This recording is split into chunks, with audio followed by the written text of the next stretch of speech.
that's all I'm going to say really, because we've got a full day ahead, and I'll just ask you to give a warm welcome to Ram Samocha.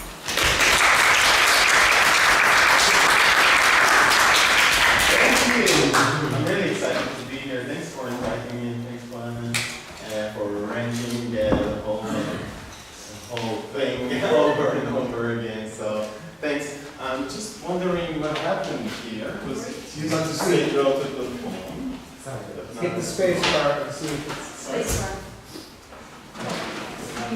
So is there a way to not put it into blink? It shouldn't happen if you don't... If I'm not- Only because you left it alone for 10 minutes, I'd say. Okay, well, I'll try to do it. Excellent. Okay, how are you guys doing today? You're good? Excellent. So I'm here, and I'm in a day of introduction for performative drawing for you guys, and we'll start the session. It's a little short talk. It will be less than an hour, but overall, I will try to sort of like give an introduction to this practice and to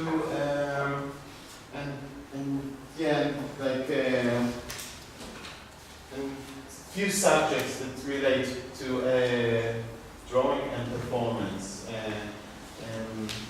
I'll just say that, and I will talk later on about this, but the Draw to Perform, which is a company that gives stage to performative drawing or drawing performance or performance drawing, it's still evolving, so it's changing the way we put the definition to what we're doing right now. But I established this company in 2013, and since then we're doing quite a few activities, festivals, residencies, workshops, and more. I will elaborate about the Draw to Perform towards the end of the talk more. So I will start with a simple question anyway. Yeah. So what is drawing performance? And there's so many things you can say or you can describe, but if I had to summarize it, it's sort of like the things that are happening between drawing and live action in a way. So the things that are happening between wanting to do or to produce a mark and starting to do a mark, and then there are many choices in between. So there are this thing of how do you do it, what do you do with it, how do you share it, is it a one-off thing, is it something that is private, is it something that is public, is it something that involves other people, is it a collaboration? So, but if we can think about it, is the willing to share something live. Okay, so there are a few things that relate to drawing performance, and I'll start a little bit to talk about the options that I won't go, through all the history of performance and drawing, but just think about it. It's really from the beginning of actually history of if you think about the cave drawing, for example. Well, now they say that women did that. Really happy to know that it sounds logic actually, but this thing of doing an action in a cave or wherever, or doing something together, and and sharing it, if it had a meaning or it had a purpose, whatever it was something that involved a live action and a community, in a community orientation, which is sort of what we are talking about. We can also talk about things that, for instance, why at all to do a live performance. And like, there are many things, and I'm trying to cover it all, but before I'll start this, maybe I'll explain about this a little bit, why to do at all a live performance, because not all artists have this thing about wanting to share or wanting to expose themselves. Some of us are really shy in a way. From my own personal experience, shifting myself towards a live action happened because I really like to be in this isolating form of the studio and have this time for myself, a healing time in a way, for me it is. But after I graduated school, I had this first exhibition, and I worked towards it, and then there was the exhibition, the painting were on the wall and so on. There was something that it really was missing for myself, and it was the interaction with the audience, like getting feedback more. And since then I just started to search for this interaction.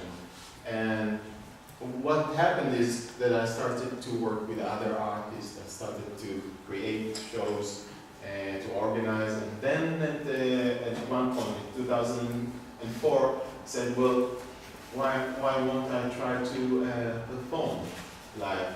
And that led me to something really strong. So what I'm trying to say is there are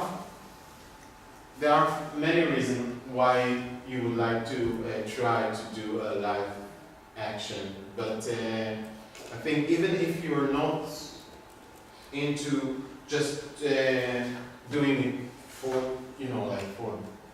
as a practice, also experiment it, and I hope that's what will happen also today.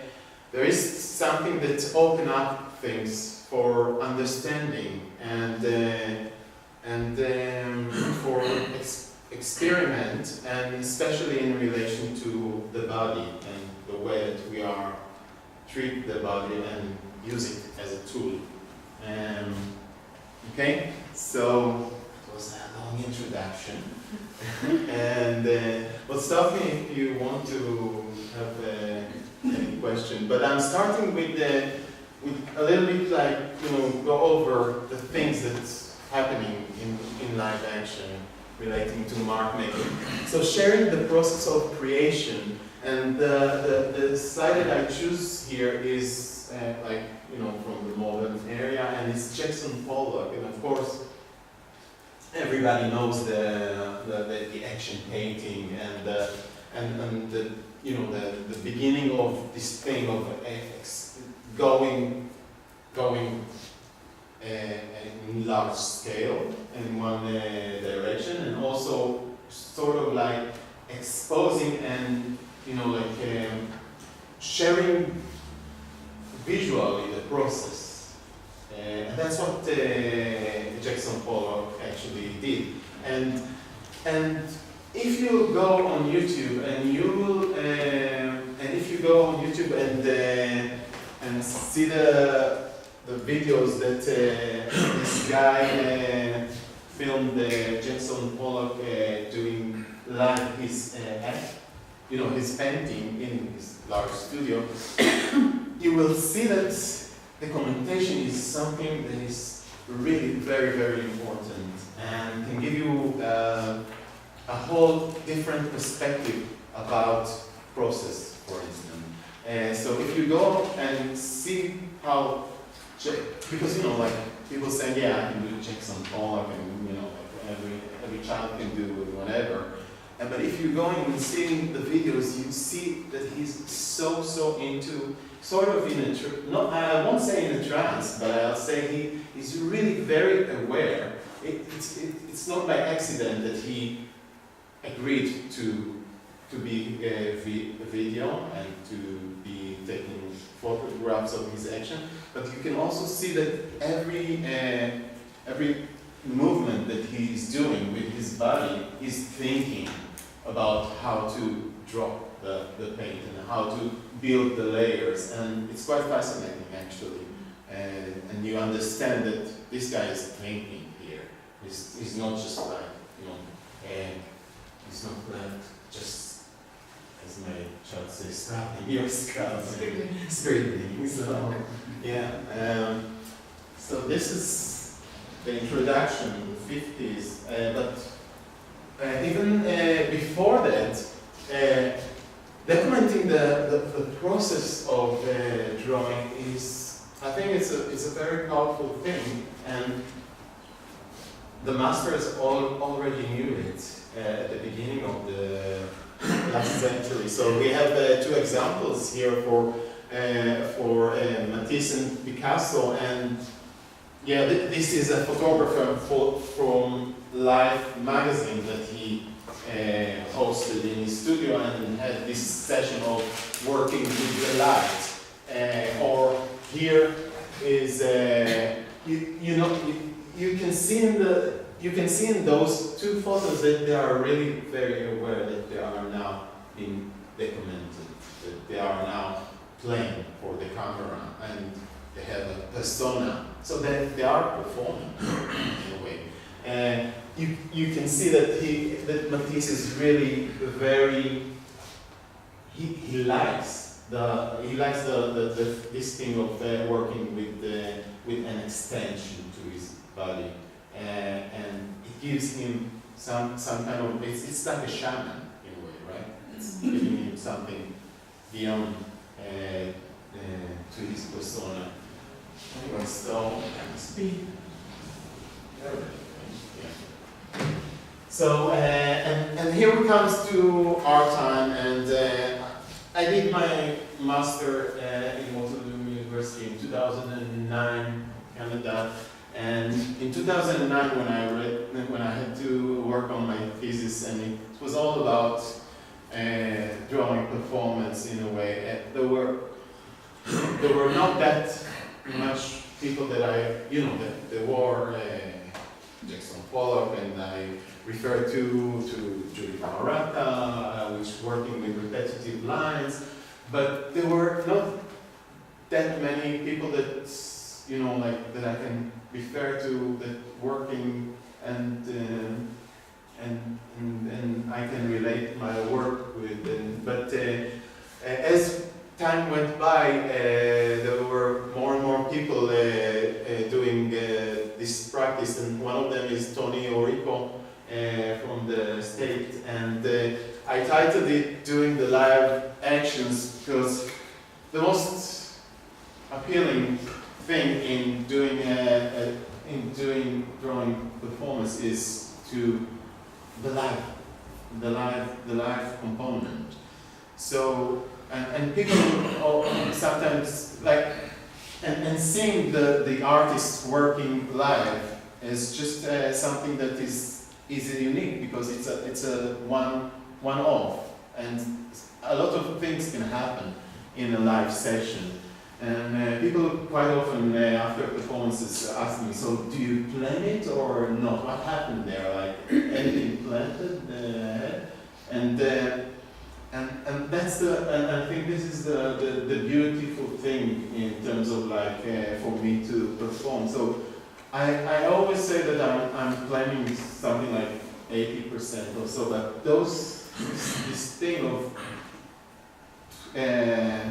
20% of chance that happens is so surprising, and sometimes so unexpected things happening, which gives this thing uniqueness in a way. So Tony Orico is working with his whole body has, I forgot this thing that going like this, the tool. Yeah, compass. So so he's a live compass in a way, and he finds all the time the way to. He's coming from dance actually, so he's finding all the time the way, to continue the mark. And another thing that is very important, and I think we will touch on this in the workshop also, is this issue about chance and take chances and prepare or organize your remarks. And he's quite organizing it in a way in his practice. Drawing in public and collaboration. This is a photo of community of artists doing sort of a drawing performance action in publicly in London, and collaborating on a live action is a whole thing by itself, and there are many options of how to collaborate and why to collaborate. And if I mention being precise or giving a chance in collaboration, it's really something interesting, because as an artist I had to go through a couple of stages to realize how can I direct the audience that I want to work with and invite them to do something with me. Because sometimes when I did live performances, it can go quickly to something really uncontrolled and a little bit messy. So sometimes you don't want that. Sometimes you do want to open yourself and go with the happening. But how do you control it, or how do you work with it? Because it can be something quite strong. And this is in relation to Matisse in a way. Video performance and also extension of the body, as you can see here with Rebecca Horn. And the body, as I said, is something really very important when you're performing. And sometimes I know a few people that doesn't really like to perform publicly, and I think video documentation or doing something in your own studio and have this camera.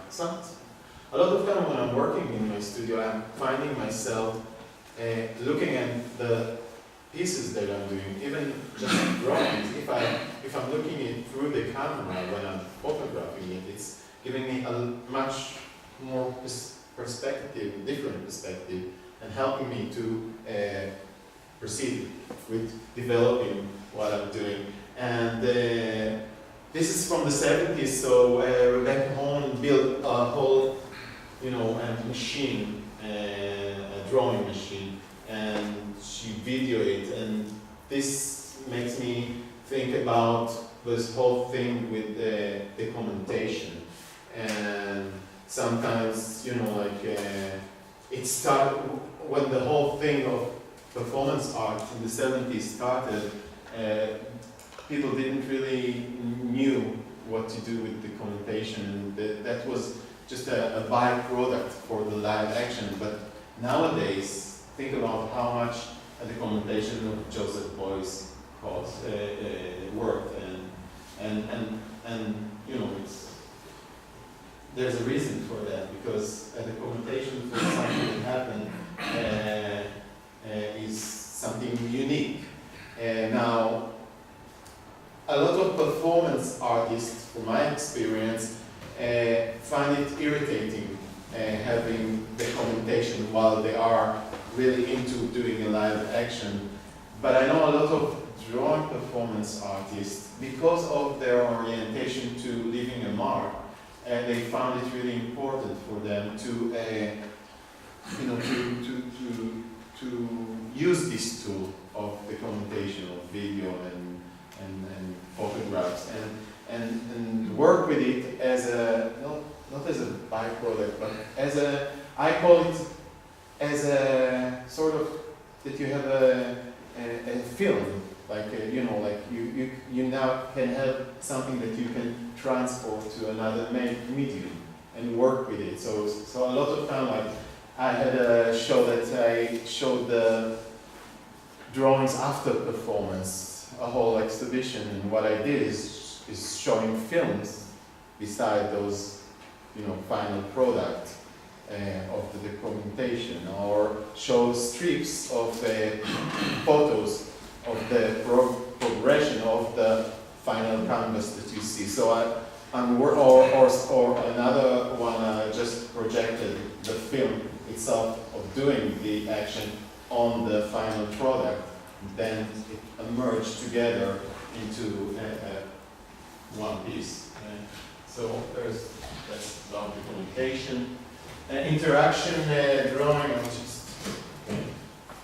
interaction drawing. So yes, so as we go by multimedia and internet, and also working with the working and relating action, and make it more friendly to the audience is something really interesting for artists and a lot of time for those people that funding the events. So it's becoming quite attractive, and there is good and bad for this, I guess. But this thing of working with something that is visual, electronic, or digital, and make people come together and do something together is really a very strong one, a strong option to work with. And yeah, here something that I guess should have been at the beginning, but working with the body and movement, which is so important. Here you can see Trisha Brown. So what I love about this practice of drawing and performance is that I try to open it for as many fields to be influenced and come to it. So one of them is dance, for instance. So people that work with their body constantly can find a lot of interesting things and to do with leaving a mark. Or now I'm thinking about not leaving a mark and working with the body, which is also interesting. So working with the body, we will see it later. Performing and mark making. So sometimes,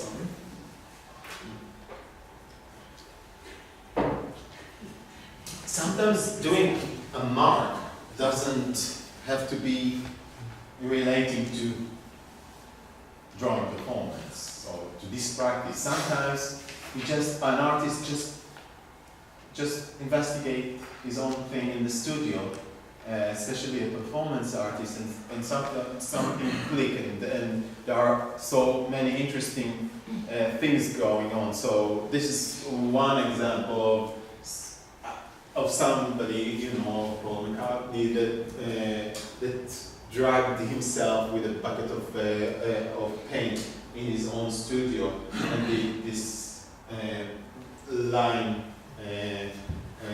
and it's kind of like extending the way we can work with our paint in a way, but it's also giving options to what you can do for somebody that working with marks.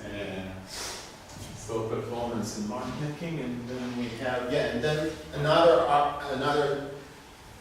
artist, Turkish one that coming from performance and not from drawing performance. And also, what you see here Yeah, I titled it Performance and Text, but it's also relating to artists that are performance and kind of like inventing things that are really interesting in terms of how to work with mark. So she worked and wrote these texts about how her family wanted to persuade her to get married to somebody that she didn't want. But she wrote it with the Vaseline on the wall, so you didn't see the text. But only after she did this bucket of black coffee, stir it, and then throw it on the wall, it explodes the mark. So this is another way of combining an action with making mark or with telling a story in a way. Yeah, experimenting. Here is me doing 6 hours of performance. That was in one of the festivals. So exploring. I started exploring the unconventional materials. Here I'm working with silicone. So a lot of time it gives you performing live. It gives you the chance to work with things that you not necessarily. I try to work with it in my studio to create sculptural things, but then it takes so much space. I stopped. But when I did it for 6 hours in a live performance, it was really strong. I came into this material accidentally because I saw that this tube of silicone, which was not white or transparent, but had color, and then I said, "Oh, brilliant! Maybe I can work with it like an oil painting, and I kind of like the idea that it's sort of like a gun, and going between something that is really delicate, like doing a cake, top of a cake, and working with something that can be a little bit aggressive. So, but overall, this thing of working with unexpected materials is a great drawing and performance. Give you a great stage for. Excellent. So, drawing and live installation, and it's getting more and more attractive. It's a really fun one. You should see it online. And German-based artists that build this simple thing. Well, before I showed you this guy that's working with electricity, or working with the softwares that maneuver and that you can interact with. But this is interaction with really a very simple gestures. You just like a helium balloon and those chunks of carbon. How do you call it? Charcoal. Yeah. And it's so interactive and unexpected in the way that it encourages people to interact with it and just to get into this primal gesture when you're a kid and want to just make an ass in a way, or want to just release your body or get going with the Mars, and that's allowing it in more control.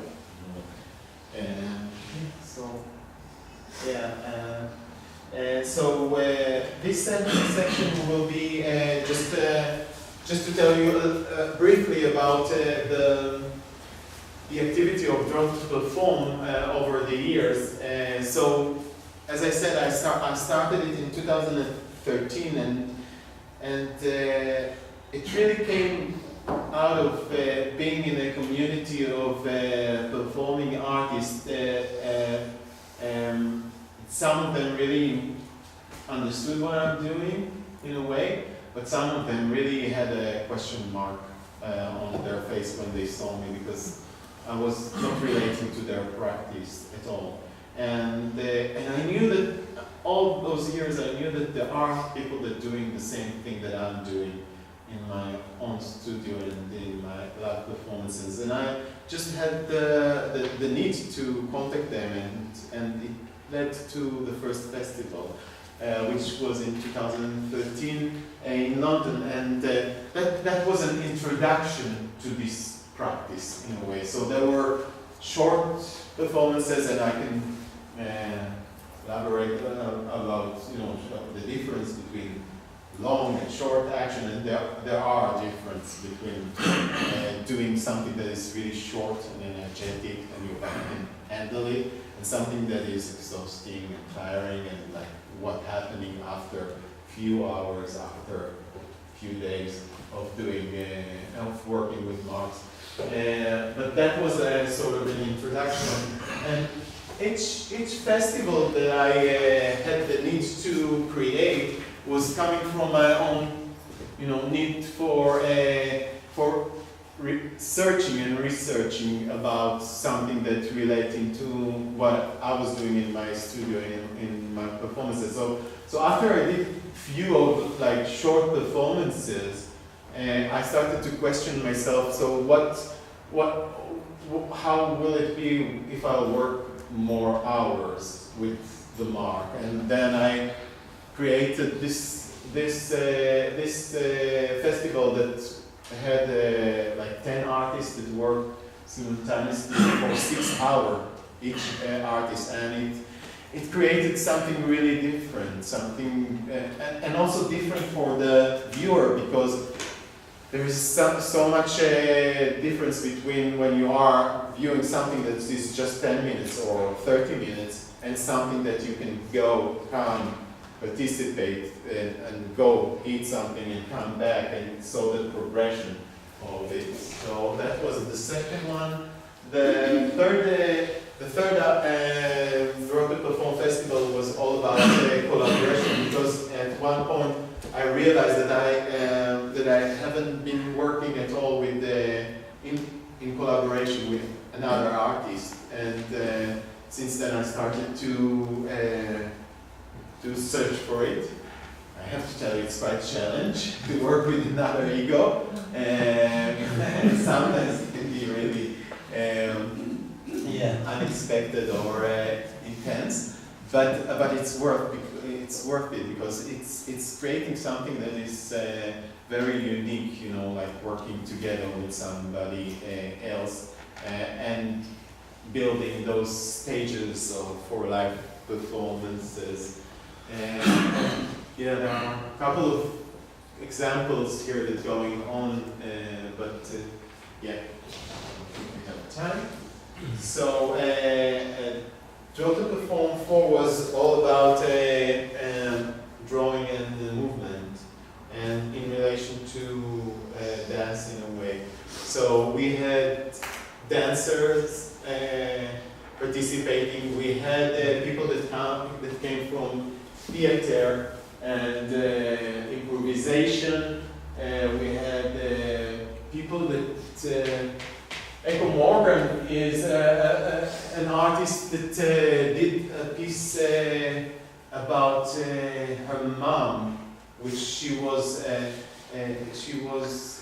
they had in China this dance for Mao that her mom did every morning, and then she took this thing of moving in certain way that her mom did when she was young, and she developed this idea. Actually, she put it into making masks with her own body, so she painted herself white, and she had ink. She painted herself black and wear white clothes, and while she was moving, the mark was made from sweating on her body. So movement and mark, different options of how to deal with it. The last Draw to Perform was all about drawing and sound. Again, because I started to, in Draw to Perform 4, I collaborated with a musician that recorded my sound, my drawing sound, and transferred it into a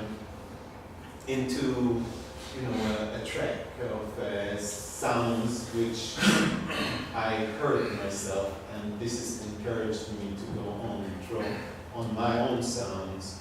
And since then, it fascinated me, the ability of combining sound to live action and mark making. I collaborated with in this festival with a musician doing improvisation, and I did and I worked with metal point technique. So I worked with pots and metal things from the kitchen on a paper that takes the marks of metal. So I was making quite a lot of noise from those tools for cooking tools, and he joined and made sounds in collaboration with me.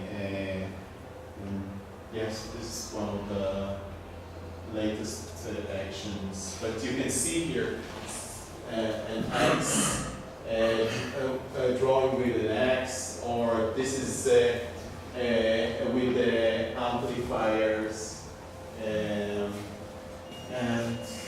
yeah, that's about it. Right. Can I just ask, Yes, of course. take these artists for example. Is this their normal practice, or are they just kind of gonna, they wanted to take part in the festival? Mm-hmm. Or would they be, as it goes their normal practice, drawing, sound, etc.? Of course. Well, there were a sound artist there. There were a visual artist. There were artists coming from circus. This one was working with the sugar on the floor with this wheel that he was. But overall, what I like the most when I'm working on projects or on events is contacting an artist that I know that haven't done this work ever before, but I can see that in his work that there is a path where I can see that there is willing to share the process, and sometimes it's really amazing. Sometimes things are happening. Sometimes people say, "Oh no, I can't. I'm too shy," or sometimes I don't know what to do. But then if you're going through a process and if you have a guidance or if you need a guidance, there are some really strong stuff going on. So, for instance, Jane Iron, the one that worked with an axe, she never did it, but in her studio. But then when I saw the work, I said, of course you must do it live, And it was so beautiful, this gesture, and not just seeing it from photographs, but going and seeing how gentle she worked with the axe,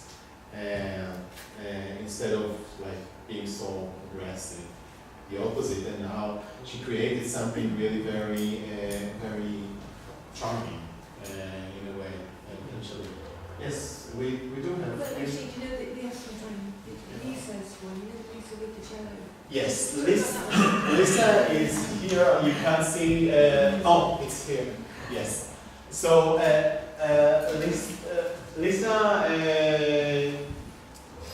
is an artist from New Zealand. You can look at it online. But what she did there, she had a guy that working with her, and she projected herself. She videoed herself doing a large drawing on the wall, and she had this projection over herself, so she was double, making those marks and communicating with herself on those phones that she created, and working pairs, and a musician was accompanying her with a cello.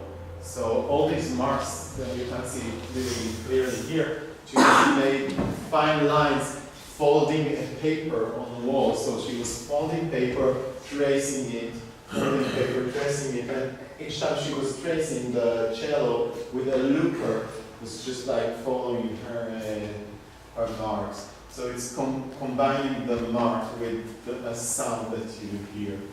And this one is by Kinvi. It's a video that was screened on a large scale of putting charcoal on a piece of paper and a piece of paper on a speaker. And the sound that was going out of the speaker is her heartbeat from a Doppler. And so the drum that was created in the video was just like boom, boom, boom, boom, and developed itself. Sorry, are all these artists working at the same time? Like, or is it like one for an hour and this festival? Yeah. In this festival, it was a lineup. So most of the artists were working on 20 minutes or 30 minutes performance, but it was one after another. In the 6 hours festival, it was simultaneously. And it depends on the venue, actually, because this was done in Fabrica Gallery, and Fabrica is in Brighton is a contemporary art church. It's a church that converted into contemporary art. So it's a large space, and because it's an open space, it's quite difficult to have people working together if they're not collaborating. So that's why we did it. And the way you said earlier on that about you sometimes exhibit the pieces afterwards with Sure. with a film or documentation. Does this happen with the festival as well, or? Not yet.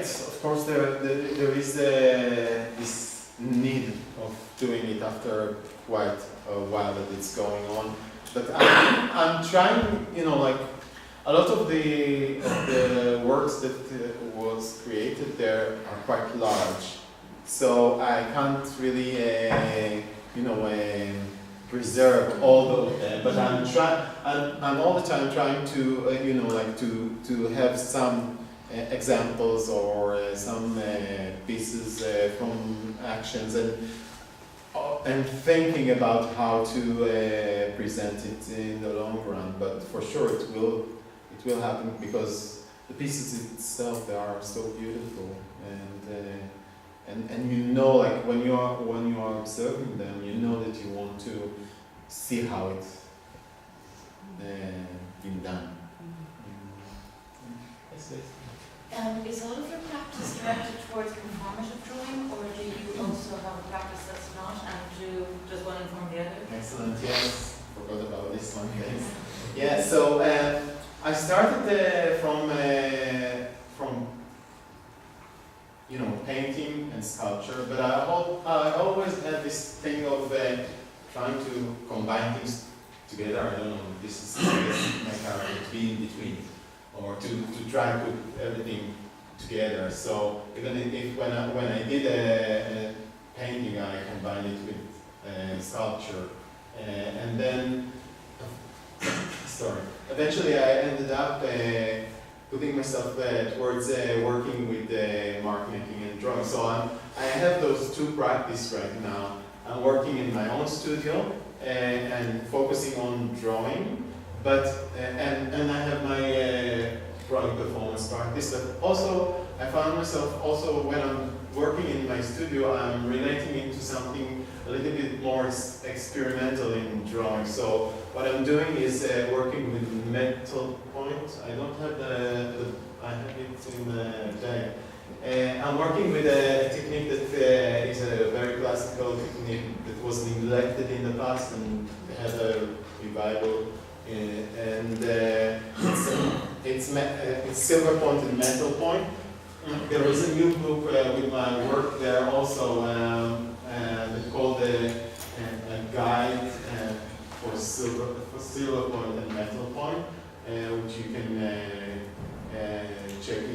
it's a brilliant book because it's really giving you a short history, a little bit of a lot of how to work with it, and example of contemporary artists working with it.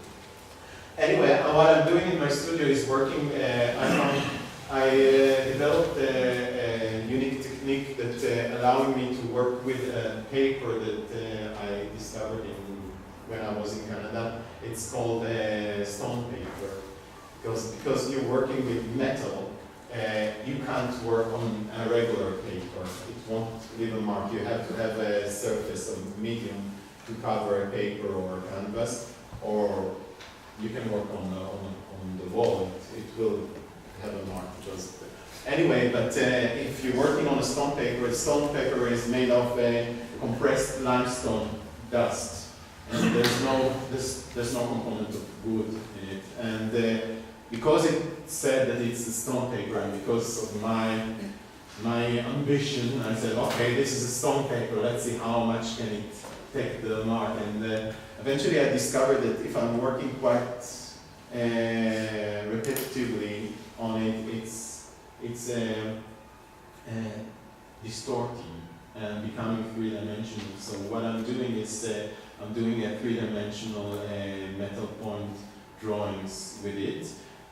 But what I like also in the studio practice is because I'm working with metal is something that is oxidizing and it's changing through time. So the performative aspect is there also. And I kind of like it. Sometimes the oxidization is not that successful, but you never know how it will look in 400 years from now, because you're looking at the drawing of Raphael. It's not brown as a metal point intend to become after a few days, but it's black. It's black mark. So I'm just now into experimenting and thinking about how it can be in the future. Yes. Yeah, we've got to leave it there and move on to the workshop. Yeah. Thank you very much. Okay, so